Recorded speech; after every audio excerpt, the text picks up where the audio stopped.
Boa noite, Arnoldo, Fabiano, boa noite, um prazer. Boa noite a todos presentes. Enquanto as perguntas da noite não chegam, nós vamos aproveitando umas perguntas que já estão aqui, de outros dias. E tem uma pergunta bem interessante que é a seguinte: um espírito pode reencarnar em outros planetas? Bom, o que nós vamos responder aqui naturalmente é de acordo com a literatura espírita, né? Não é a minha cabeça nem a minha imaginação que vai responder para vocês. Segundo a literatura espírita, tecnicamente falando, sim, é possível a gente reencarnar em outro planeta. Tem dois livros que eu estou lembrando aqui agora.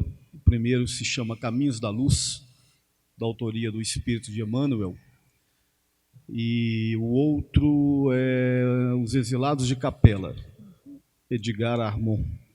Esses livros sugerem que a Terra, por exemplo, recebeu uma coletividade de espíritos que vieram de um mundo chamado Capela, da constelação de Cocheiros, coisa de 10, 15, 20 mil anos atrás. Esses espíritos vieram para cá por uma circunstância, né, particular, peculiar.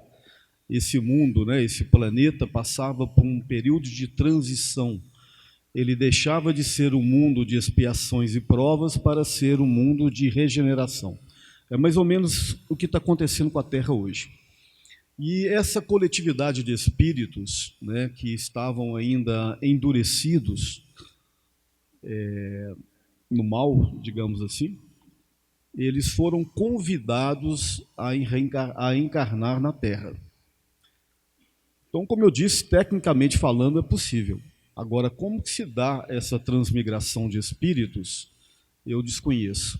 Tem coisas que a gente desconhece, né? A literatura espírita, por mais rica que ela seja, ainda tem algumas coisas que a gente não tem a capacidade de entender. Então, esses espíritos vieram para a Terra como forma de expiação, mas para ajudar o adiantamento da coletividade primária do planeta.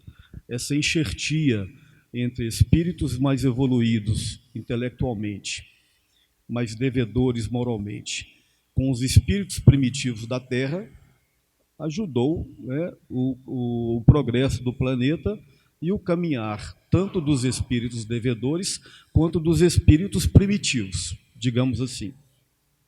É como se tivesse tomado bomba, né, e foi repetir a série em outra turma. Então, tecnicamente, é possível sim. Tanto que, quando sugere, né, lá na Gênese mosaica, a separação do joio e do trigo, a gente entende, dentro da perspectiva espírita, exatamente isso, a separação dos espíritos endurecidos, né, dos bons espíritos.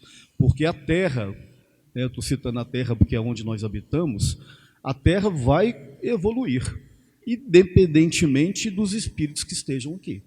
Se os espíritos que estão aqui, que não querem acompanhar a evolução moral do planeta, eles vão ser convidados a se retirarem, para que o planeta continue seguindo a sua trajetória. E assim esses planetas, esses espíritos, são convidados a deixar o planeta. Como eu falei para vocês, essa transferência, né, dessas coletividades, do ponto de vista técnico, né, eu desconheço. Deve ser uma coisa bem complexa.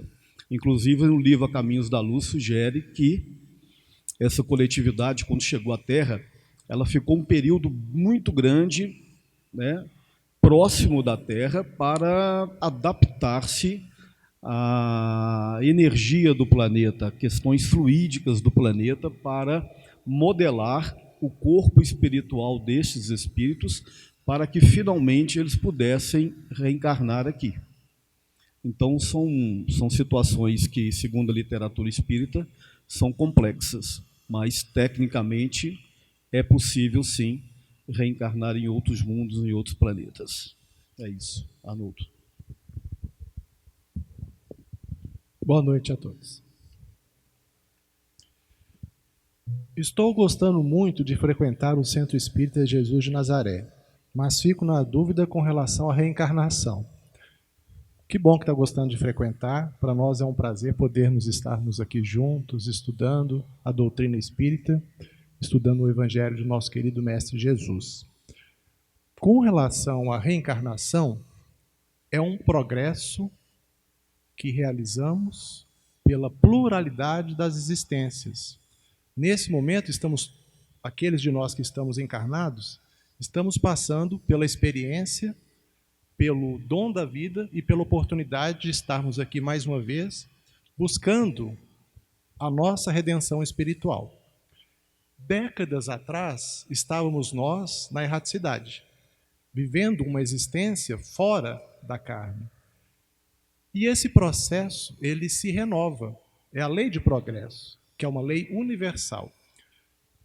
Da mesma forma que o Alexandre Mauro estava falando da pluralidade dos mundos habitados, nós temos também a pluralidade das existências e dessas oportunidades de termos espíritos mais evoluídos reencarnando conosco, nos auxiliando numa fase importante que a humanidade está passando nesse momento, que é uma fase de transição, em que estaremos reencarnados, uma boa parte da humanidade terrestre está desencarnada, na proporção de 3 vezes o número dos encarnados.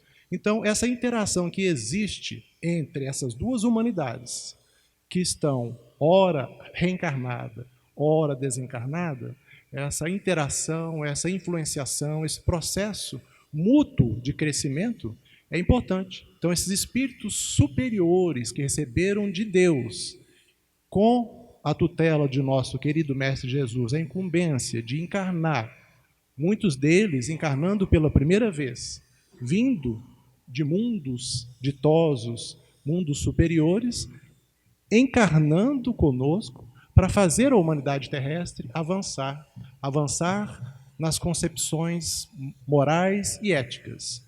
Porque a nossa civilização muito avançou em termos intelectuais, mas chegou uma fase agora da nossa convivência e da nossa sociedade que nós precisamos agora avançar nas questões morais. O progresso, ele tem que ocorrer nas questões intelectuais, mas a evolução espiritual, ela vai ocorrer mediante o esforço que nós fizermos para poder fazer essa projeção, aliando as questões racionais e intelectuais, o progresso civilizatório com as questões morais. Aí sim, a gente vai estar acelerando a transição de um mundo de expiação e provas para um mundo de regeneração, onde o bem vai predominar. No atual contexto, nós temos, sabemos todos, esse embate constante entre o bem e o mal, no contexto social, mas no nosso mundo íntimo também. Como espíritos ainda imperfeitos, nós todos temos as nossas lutas, a que Paulo se referiu, inclusive, o bom combate, que é a gente combater aquilo que a gente, pelo despertamento da consciência, percebe que ainda não consegue fazer corretamente. Então, o primeiro passo é esse. É a gente buscar, pelo processo da reencarnação, receber a bênção da vida, nova oportunidade de reencontro, às vezes, no mesmo lar de afetos e desafetos.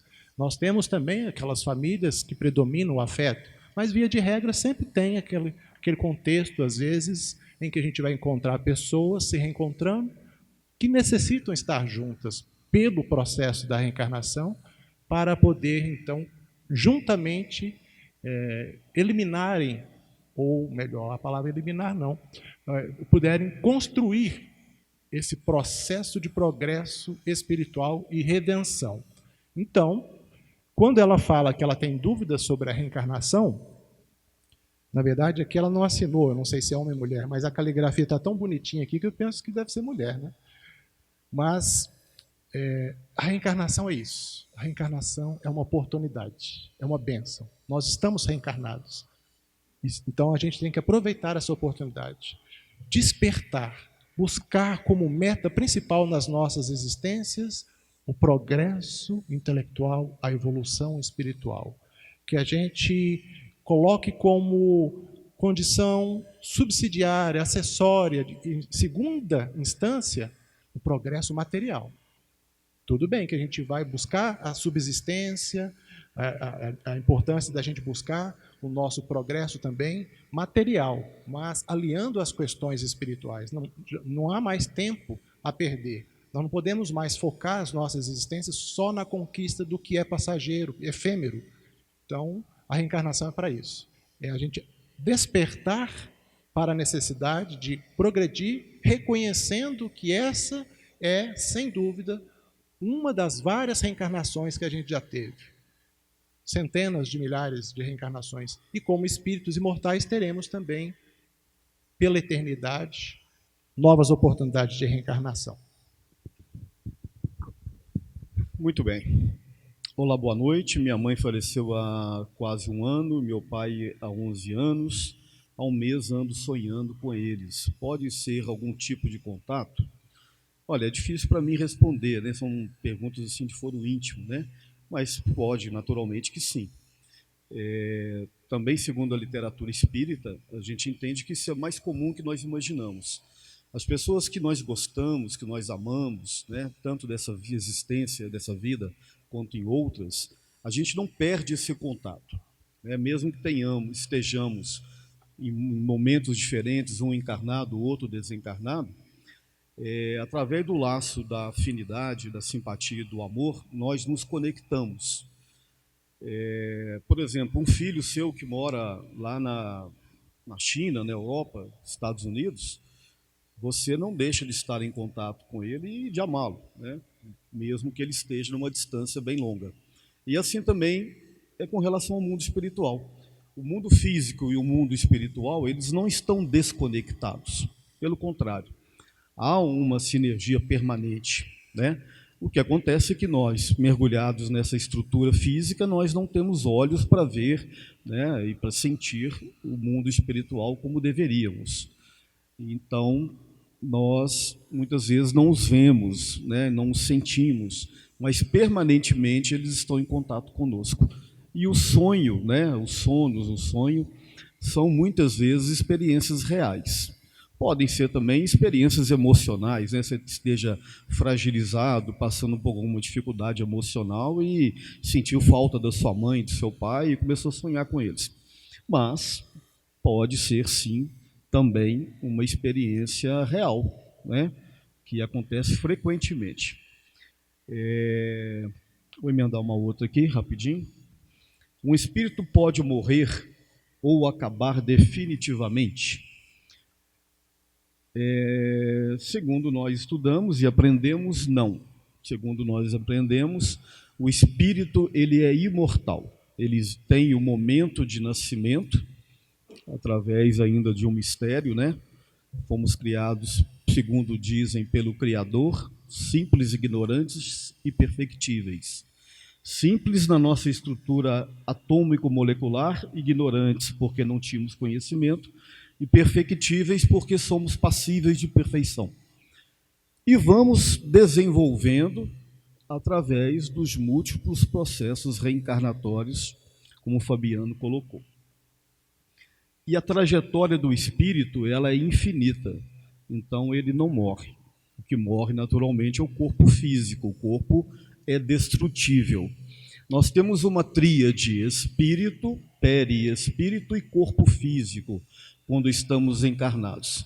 Quando estamos desencarnados, naturalmente perdemos o corpo físico e ficamos com o espírito, com a sua matriz, a sua essência, e o corpo perispiritual. O corpo perispiritual, ele é feito de uma matéria sutil, quintessenciada, segundo diz o Allan Kardec, e ele é indestrutível. Então, o que pode acontecer muitas vezes é que ele seja maculado, ele seja lesado, né? Por exemplo, alguém que cometeu suicídio, é muito comum, ao destruir o corpo físico, lesar, né? Macular o corpo perispiritual. Chegando ao plano espiritual, o espírito leva essas máculas, essas marcas, né? Mas o corpo perispiritual, ele é indestrutível. E o que vai fazer recuperá-lo de possíveis máculas são exatamente as futuras reencarnações. Então a gente aprende na literatura espírita que o espírito ele é imortal, né? Ele passa por processos evolutivos constantes até chegar ao ponto que esse corpo perispiritual se torna tão sutil, tão quintessenciado, que ele não precisa mais da matéria física para evoluir-se.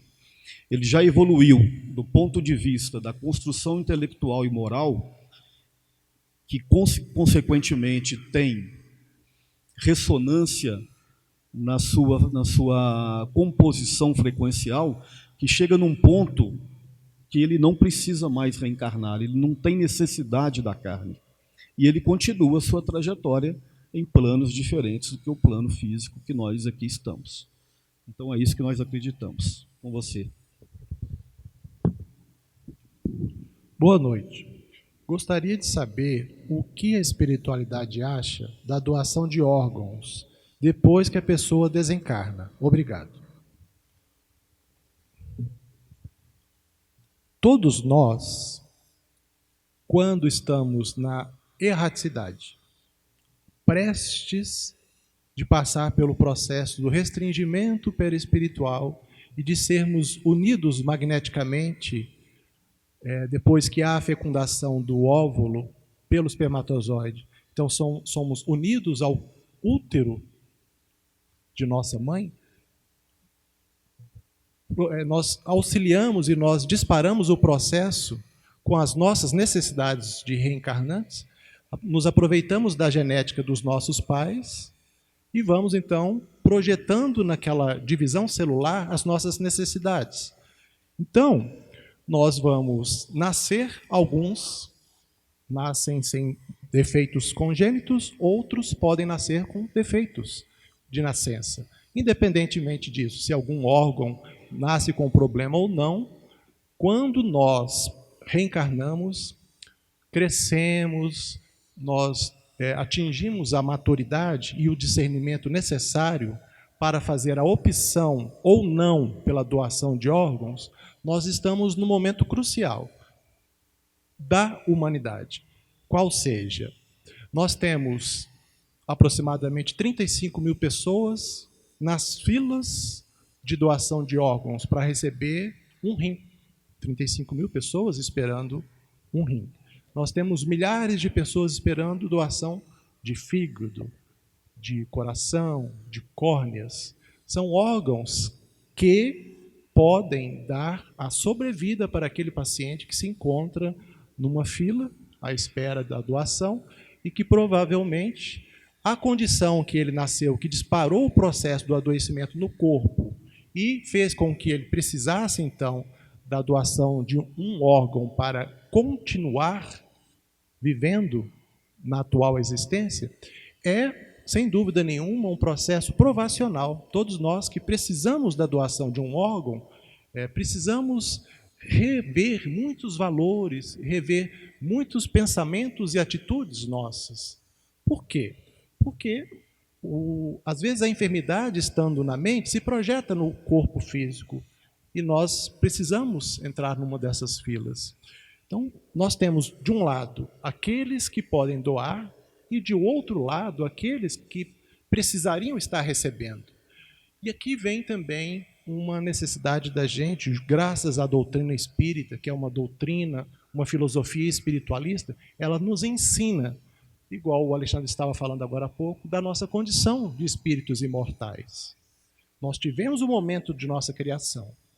A partir desse momento, temos toda a eternidade pela frente. É isso que diferencia imortalidade de eternidade. Nós somos imortais, mas teremos a eternidade pela frente para a nossa evolução espiritual.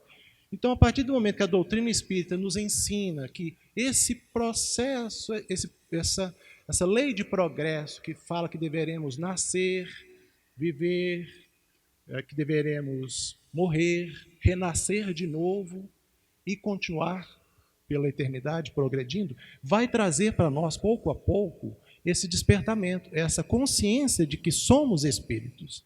Eu tenho um corpo, eu não sou esse corpo. Tá vendo? Então, a partir do momento que eu passo a perceber isso, que isso é um instrumento de manifestação para que eu, espírito, possa estar na matéria mais densa, passando pelas provações da vida e progredindo. Então, nós progredimos, ora, estando reencarnados, e progredimos também no plano espiritual. Mas estando na matéria mais densa, as provas e as oportunidades, elas aceleram o progresso, se nós tivermos o despertamento necessário. Então vai chegar um tempo em que as filas de recebimento de órgãos, de doação de órgãos, vai diminuir. A partir do momento que a espiritualidade está trazendo conhecimento para nós através da doutrina espírita e nós estamos nos conscientizando cada vez mais de que nós teremos que ter esse despreendimento. O corpo, então, sendo esse instrumento de manifestação, ele, quando chegar a minha época de retornar para a pátria espiritual, qual utilidade ele terá para mim?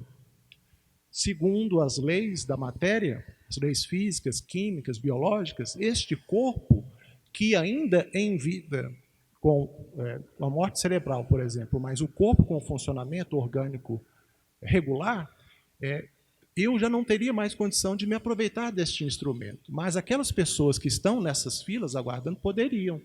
Então vai chegar essa época na humanidade que muitas pessoas, muitos de nós vamos nos conscientizar e a gente vai em vida fazer a doação com responsabilidade para instituições também que são dignas, que estarão então coletando esses órgãos e repassando para aquelas pessoas que na programação reencarnatória delas deverão permanecer mais tempo encarnados, mas estão passando pelo processo da doença como uma forma, muitas vezes, de rever valores espirituais.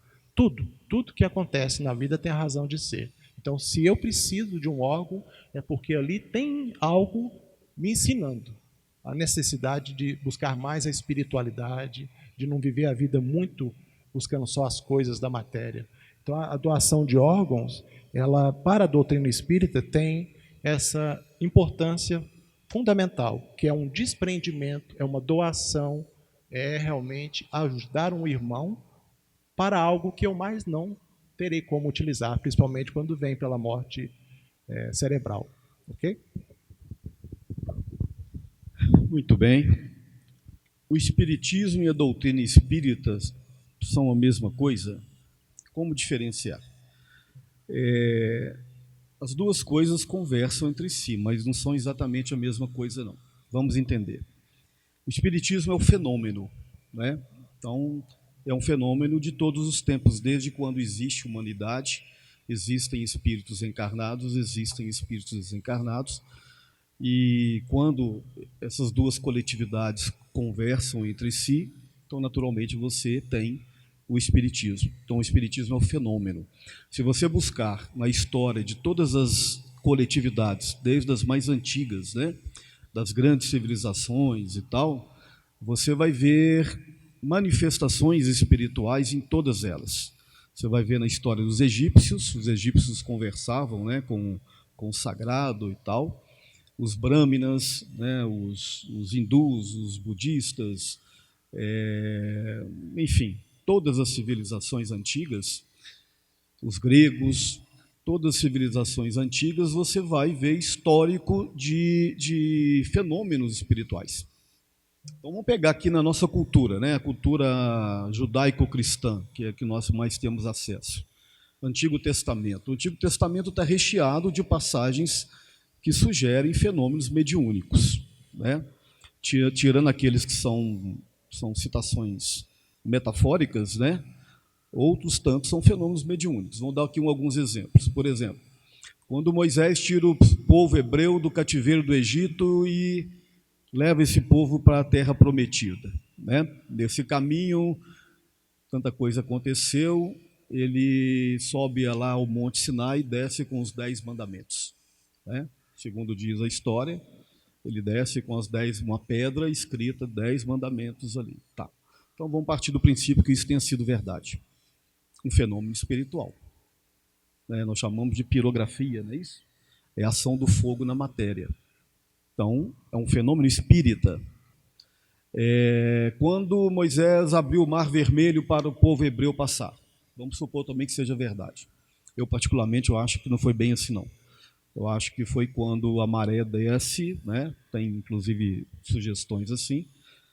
Ele, muito provavelmente inspirado, sabia que ali, naquele determinado horário do dia, naquela localização, a maré recuava e ele passou com aquele povo e, passado algumas horas, o exército egípcio foi atrás deles e foi engolido pelas águas. Tá, mas vamos supor que ele tenha aberto o Mar Vermelho, um fenômeno espiritual. Agora vamos trazer aqui para a época de Jesus. Jesus sobe ao Monte Tabor, com Pedro, Tiago e João. Chegando lá em cima, acontece a manifestação, né? A materialização do Moisés e do Elias chama-se Transfiguração do Monte Tabor. Está lá na Bíblia, está no Evangelho. Um fenômeno espírita.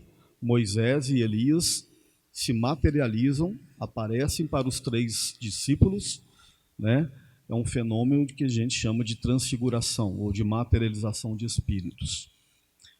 Quando Jesus anda pelas águas, um fenômeno espiritual. Quando Jesus transforma o vinho em água, um fenômeno espiritual. Quando Jesus cura os enfermos, cura o cego de Betesda, quando cura a hemorroísa, enfim. Inúmeras passagens que nós acreditamos que são fenômenos naturais, né? Mas como nós os não compreendemos cientificamente, nós damos eles uma atribuição de fenômenos espirituais, fenômenos espíritas. Mais recentemente, 1917, em Fátima, né? Aqueles 3 pastorzinhos viram ali a aparição de Maria, que eu particularmente acredito que seja verdade. Uma materialização do espírito de Maria, um fenômeno espiritual. Então, os fenômenos espíritas ou espirituais, eles independem da religião ou da filosofia espírita. Eles estão em toda a história da humanidade, em várias religiões. Então, o espiritismo é o fenômeno. Agora, a doutrina espírita é uma forma de entender este fenômeno de um ponto de vista mais racional, não apenas de um ponto de vista místico, do ponto de vista religioso. Então, a doutrina espírita, o que é a doutrina? A doutrina é um cesto, é um arcabouço de ideias, né? Nesse cesto, nesse arcabouço, você tem ali alguns postulados, alguns princípios para entender uma coisa. Então, a doutrina espírita é um arcabouço de conhecimentos que tem como finalidade entender os fenômenos espíritas ou espirituais. Só que não de uma perspectiva, como eu já disse, mitológica, ou mística ou religiosa, mas do ponto de vista científico. Como que surgiu a doutrina espírita? Em 1850, aproximadamente, lá na França, aconteciam fenômenos espirituais corriqueiramente, muito comuns, chamadas mesas girantes. Um homem muito astuto, chamado Hippolyte Léon Denisard Rivail, que mais tarde assumiria o pseudônimo de Allan Kardec, começou a observar aqueles fenômenos, cético, né? Ele não acreditava, para ele aquilo ali era mentira, era embuste, era charlatanismo, e ele começou a investigar aqueles fenômenos. A partir daí, usando o método científico de observação, tal, tentativas e erros, ele foi estudando aquele fenômeno, até que ele descobriu, dentro da perspectiva dele, que aquilo era real. Então, ele criou a doutrina espírita, que é um arcabouço de ideias e conhecimentos e postulados para entender esse fenômeno que nós chamamos de espiritismo.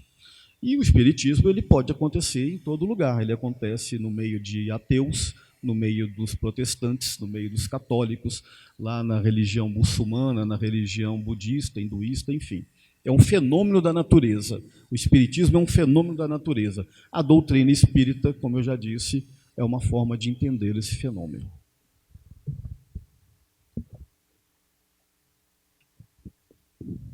O amor machuca? A pergunta é curtinha, mas é boa, viu? Não é? O amor machuca? Bom, depende muito também do que nós interpretamos como amor. Muitas vezes a gente tem paixões. provavelmente não atingimos, falo por mim, mas acredito que também por boa parte de vocês, nós ainda não atingimos a condição de compreender o amor ágape, o amor que traz esse equilíbrio universal, o amor de Deus, que traz perfeição em tudo, de uma pequena flor a uma estrela, a perfeição e equilíbrio que traz para o universo. Então, essa lei, que é a lei de amor, que vige por tudo que Deus criou, nós ainda temos uma pálida compreensão do que vem a ser. Muitas vezes temos um amor egoísta. Nós queremos que aquela pessoa a quem amamos seja quase que nossa, né? Sendo que o amor preconizado pelos vários missionários que o Cristo já enviou para nós, para nos exemplificar o que seja o amor. Podemos citar exemplos tanto do Oriente quanto do Ocidente, mas me vem agora à mente o exemplo de Madre Teresa de Calcutá, que viveu na Índia. Ela me parece que era de origem albanesa, ela entrou na ordem religiosa e depois recebeu autorização do Papa para fundar, para primeiro pregar e cuidar dos pobres miseráveis da Índia, da cidade de Calcutá, e mais para frente ela recebeu autorização para fundar a ordem dela. Mas, quando chega ela lá lavando as feridas de um leproso, e se aproxima ali um jornalista norte-americano e pergunta para ela: mas, madre, a senhora limpando aí um leproso, eu não faria isso nem por $1 milhão, como é que a senhora consegue? Aí ela fala assim: eu também não faria nem por $1 milhão. Quer dizer, o que ela quis ensinar para ele e para nós todos é o seguinte: quando se ama verdadeiramente, o que a gente busca na vida é trabalhar pelos outros e por nós mesmos. Quando a gente fala que nós estamos aqui trabalhando na seara do Cristo, cada um de nós fazendo seu esforço pessoal para sermos bons cristãos, nós estamos trabalhando pelo Cristo, mas também por nós mesmos, pela nossa evolução. E a única maneira de se evoluir é pelo amor. Pelo sofrimento, pela dor, que são alavancas do progresso, nós temos a possibilidade de despertar pouco a pouco para a compreensão do que seja o amor. Então, são alavancas, mas a evolução só acontece quando a gente aprende a amar, indistintamente. Foi o caso que nós citamos de Madre Teresa. Vários outros missionários, inclusive o próprio Cristo, por amor, veio ter conosco para nos legar o seu evangelho, os seus ensinamentos e mostrar para nós, pela exemplificação, o amor que ele tem por nós. Ele veio para nos ensinar o caminho, não para salvar. A salvação é um processo íntimo, que cada um de nós se esforça para buscar, então, melhorar-se. O esforço é esse. Por isso que ele falava assim: batei a porta e a porta abrir-vos-se-á. Quer dizer, tenha vontade ativa, tenha esforço para buscar o seu aperfeiçoamento. E, à medida que a gente vai compreendendo isso, nós vamos nos doando mais, nós vamos combatendo o egoísmo que nós temos dentro de nós, o orgulho. E, ao fazermos isso, estamos priorizando o contraponto a essas mazelas da alma, que é o orgulho, seria a humildade. A partir do momento que somos mais humildes, compreendemos que somos falíveis, aprendemos então a nos manifestar dizendo que não sabemos, mas que gostaríamos de aprender, nós vamos conseguindo a admiração daquelas pessoas, porque uma das virtudes mais admiráveis é justamente a humildade. Então nós vamos adquirindo esse reconhecimento e juntos vamos colaborando uns com os outros. Isso é amor. Amor ainda é rudimentar, mas a gente já está despertando. Então o amor ele não tem que machucar. O amor, ele tem que, vamos dizer assim, nos trazer por uma condição em que estaremos plenos e não numa condição de sofrimento, ok? O amor é difícil às vezes até de falar sobre ele, nesse nível de amor ágape, amor divino. Mas nós pouco a pouco estamos aprendendo a amar mais. E esse é o caminho da real felicidade. Enquanto não amarmos, não seremos felizes. Boa noite. Nos dias atuais estamos assistindo uma situação que até então não conhecia. Uma jovem senhora aqui perto de Divinópolis está vivendo e passando por uma doença incurável e está se planejando sua desencarnação através de uma eutanásia em um país europeu, onde isto é possível e legal.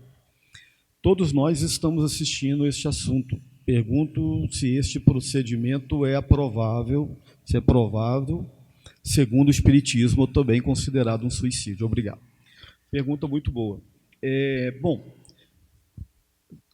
naturalmente, dentro do conhecimento, né, da proposta espírita, é desaconselhável, naturalmente que é. Porque a gente entende que uma vez que você tem a sua missão de reencarnar, você entrou numa fila, né? Fabiano falou que a população do mundo espiritual é 3 vezes a população do mundo físico. Então a gente entende que tem uma fila do outro lado querendo reencarnar. Uma vez que você está reencarnado, você tem uma missão e tem toda uma história para construir. Então, se você cessa a sua vida, seja através do suicídio ou de uma eutanásia, é como se você estivesse renegando aquilo que foi lhe dado. Porém, a gente tem que tomar cuidado nessas análises, porque uma coisa é aquilo que a gente entende que não é correto, outra coisa é aquilo que a pessoa acha que é correto. Porque quando a pessoa está passando por um sofrimento como este, uma doença incurável, né, com muito sofrimento, e eu vi essa história realmente, ela está sente muita dor, né? E nada que ela tome consegue passar essa dor. Tem a questão, ela toma morfina diariamente para poder eliminar essa dor, e ela diz que é uma dor terrível. Então, quem está sofrendo e passando por essa provação, só ela que pode dizer. Então, nós que estamos de fora, é muito fácil a gente dar sentença.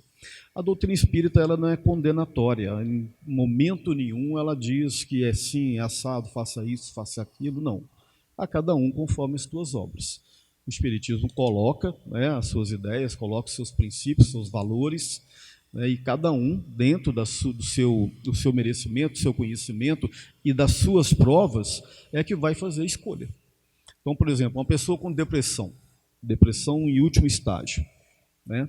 Só quem teve depressão sabe o sofrimento que é. E muitas vezes ela comete um suicídio. Então, de fora, você fala assim, nossa, que é isso, a pessoa cometeu suicídio, vai para o Vale dos Suicidas, vai isso, vai aquilo, que absurdo e tal. Antigamente, inclusive, não muito tempo atrás, 70, 80 anos atrás, nos cemitérios tinha a parte só dos suicidas, né? Era separado de um lado os suicidas e os não suicidas do outro. Então, para quem está de fora, fazer esse tipo de julgamento é tudo muito fácil, tudo muito simples. Mas quem está vivendo a dor, né, do sofrimento, seja dessa moça, ou seja, de quem está em depressão, ou quando está em doença em estágio avançado, doença dolorosa, a perspectiva dos fatos mudam de acordo com quem está vivendo o drama, com quem está vivendo os fatos. Então, eu prefiro não julgar, eu prefiro dizer que ela tem a liberdade de escolher, inclusive a liberdade de tirar a sua própria vida. Tem. Agora, pode ser que tenha consequências graves disso aí. Pode ser. Pode ser que tenha atenuantes. Com certeza tem. Uma pessoa que comete suicídio, né, que está em depressão profunda, tem atenuantes da sua ação. Ela quase não sabe aquilo que está fazendo. Muitas vezes, inclusive, ela está sendo intuída, né, ou está sendo subjugada espiritualmente. Então, existem atenuantes para esse tipo de atitude. A grosso modo, a gente entende que o bom seria não fazer. Mas, é que eu disse, cada situação depende muito de quem está vivendo a própria situação. É isso.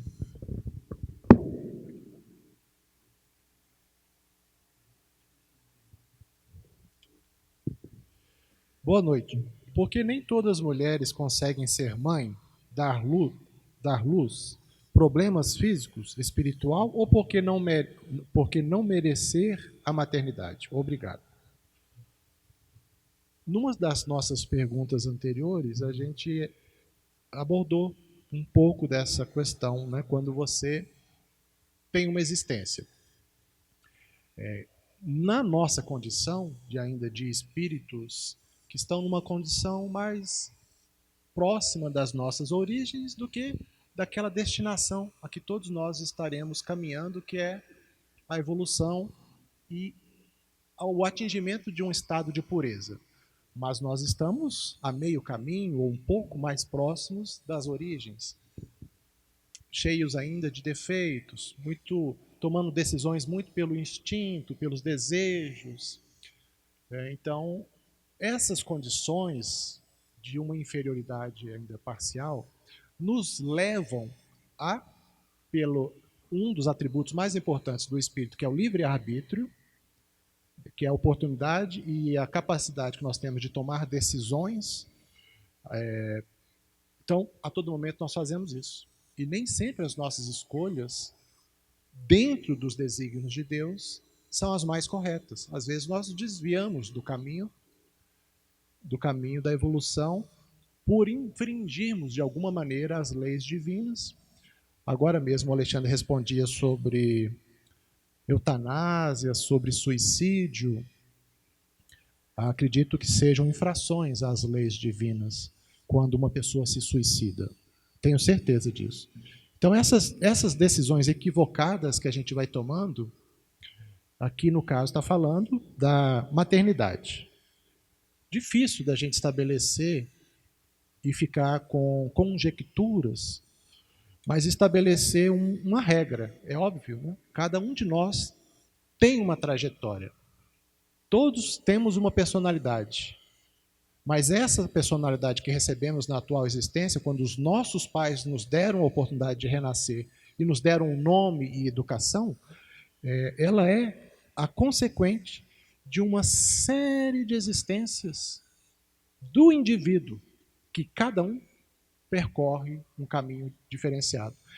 Então, nessa trajetória, às vezes de decisões infelizes, de equívocos, de infrações às leis de Deus, nós vamos então colher, de alguma maneira, aquilo que semearmos. Somos então herdeiros de nós mesmos. Pode ser no caso da paternidade, pode ser no caso da maternidade. Será? Eu não gosto de ficar levantando hipóteses, não, nem afirmativas, mas será que no passado, eu hoje, que não posso ser pai por uma questão fisiológica, não me equivoquei, tendo sido um pai displicente? Estou só levantando hipóteses, tá, pessoal? Não estou afirmando nada. Aqui a pessoa fala sobre a maternidade. Mas fato é que todas as decisões que tomamos geram, o Alexandre falou mais cedo também, geram uma repercussão no corpo físico. Então, a mente do espírito imortal, se utilizando de um corpo físico, usando o senso moral para discernir entre o bem e o mal, toma decisões equivocadas. Essas decisões geram, quando há o despertamento da consciência, o processo da culpa, do remorso. Então, quando nós atingimos um estágio que, na minha opinião, também já é um passo à frente, ao reconhecer que errei, deixando de ser tão orgulhoso, mas reconhecendo que errei, vem esse processo da culpa. Então, pode, na questão de você repercutir no corpo físico aquela mente que está em desalinho, você pode gerar alguma alteração. Então, nessas leis divinas não há punição, há a oportunidade da reparação. E não é Deus, aquele Deus, Senhor dos exércitos dos hebreus, que punia, não é um Deus punitivo. Hoje, nós temos o conhecimento suficiente para sabermos que Deus é Pai. É um Deus amoroso, infinito nos seus atributos, né? Soberanamente bom, justo, misericordioso. Então, ele nos oportuniza.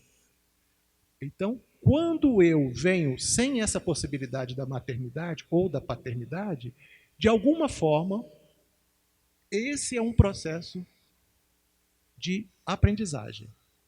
Eu não podendo ser pai, eu então posso optar pela adoção. Nós não temos milhares de crianças só no Brasil vivendo em orfanatos? Olha que oportunidade maravilhosa de acolher aquela criança para dentro do meu lar e criá-la como um filho.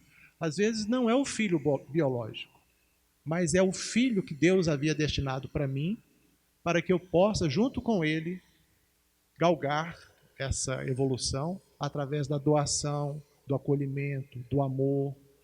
Então, a maternidade, se ela não está disponível para nós hoje, ou a paternidade, é também uma forma de revermos o que a gente pode fazer, trabalhar na seara do Cristo e auxiliar essas crianças que estão, mesmo as crianças, se nós formos avaliar, as crianças que estão nos orfanatos, nada acontece por acaso. Então, se ela nasce numa família em que o pai é drogado, que a mãe também, o fato de termos nascido num lar assim, já demonstra que aquele espírito reencarnante, ele precisará passar por um processo de reparação. Mas nada impede de nós, que não podemos ser pais, de acolhermos essas pessoas, né? pela lei de amor. Então, não vamos pensar que é uma punição, vamos pensar que é uma oportunidade. E que a ausência da maternidade e da paternidade, ela diz algo para nós, certamente. Se o natural é que as pessoas possam ser, mas algumas pessoas não podem ser, certamente não é algo fortuito. Tudo tem um sentido de ser, né? Nada acontece por acaso. Dentro dos desígnios de Deus, dessa lei, que é uma lei misericordiosa e perfeita, tudo tem uma razão de ser. A gente só não fica especulando, porque a pessoa fez isso na existência anterior. Certamente alguma coisa fez. E nós estamos agora colhendo. Então, quem quer ser mãe e não pode, ela deseja ardentemente a maternidade. Tanto deseja que, às vezes, ela vai dedicar o amor a um filho de outra pessoa, mas vai ser um filho como se fosse dela. Então, olha que oportunidade. Certamente, em próximas existências, em reencarnando como mulher, será novamente oportunizada essa condição da maternidade para ela, né?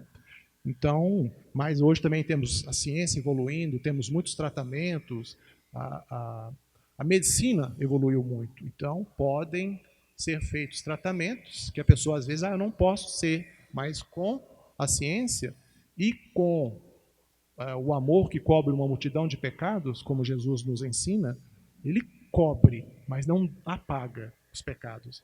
Eu não gosto de usar a palavra pecado, mas eu estou fazendo uma referência aqui aos escritos bíblicos. Mas se nós temos erros do passado e nós muito amamos, nós podemos então, em próximas oportunidades, ou até nessa mesmo, com esse amor, com essa dedicação, recebermos novamente a bênção da maternidade e da paternidade, ok?